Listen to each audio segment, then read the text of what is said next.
Ito pala yung ganap na nagkasundo kami ni ate mamasyal sa Bifar, Kalape. Lisod pod magsige na lang kukulong ani sa balay. Muna kinahanglan pod magawas-gawas oy. Ingani kanindot ang sulod sa Bifar. Nindot yun ang environment diriya. Kay kung diriya ka magsuroy-suroy, makatabang yun ang view para ma-release imong stress. Daghan kayo sila diriya gumamela o. Nindot kaayo tan-awon. Sunay white na apoy red. Mao din ang building sa Bifar.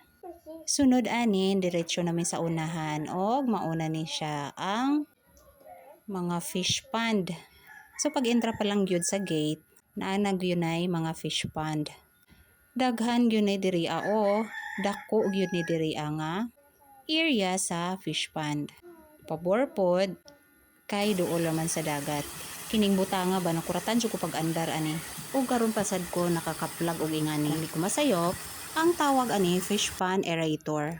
So kinsay howdy ha, correct me if I'm wrong. So mao ni ang mga gamit sa mga fish pond. Labi na duol sa dagat. Kay makatabang kini mag-add og mag-dissolve sa oxygen sa tubig. Kay para hindi masuffocate ang mga isda. Nililinis din ito ang tubig at naglalabas ng masamang gas. At saka nagbibigay ng magandang temperatura.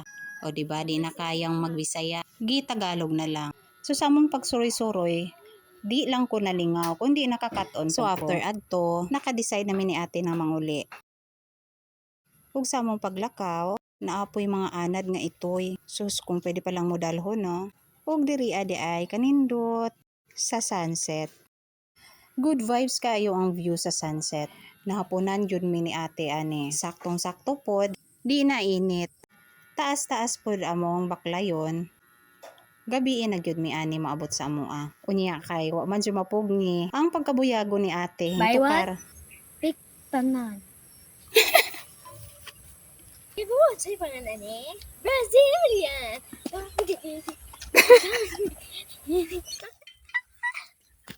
Ug hala, diri alang tama. I hope you enjoy og naapod mo'y nakatunan. Daghang salamat sa paglantaw ug pagpaminaw and God bless.